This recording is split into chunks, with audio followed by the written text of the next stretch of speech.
Ont démarré à la chapelle des Pénitents dans l'Hérault, un chantier de restauration financé en grande partie grâce au loto du patrimoine, un vrai lifting pour cet édifice du XIIe siècle. Inès Ponce-Texera et Valérie Banabera.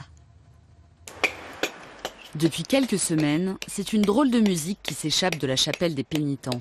Les habitants de Mèze se réveillent au son des pics et des burins des tailleurs de pierre. Donc là, je suis en train de donner des coups de taillant pour donner un aspect vieilli à la pierre, pour que ça s'intègre à l'ensemble.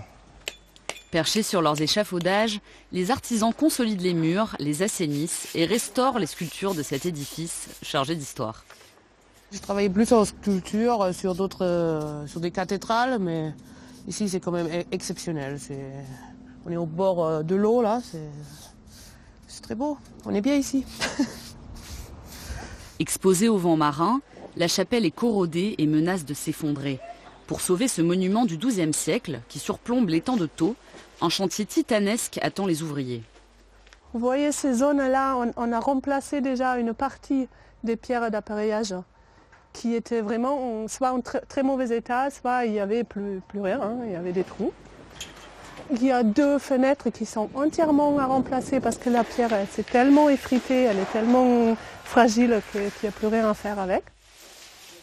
Geneviève bataille depuis plus de 30 ans pour restaurer la chapelle de Mèze. C'est elle qui a porté ce projet au loto du patrimoine et permis de récolter 140 000 € pour lancer les travaux. La restauration se passe très bien.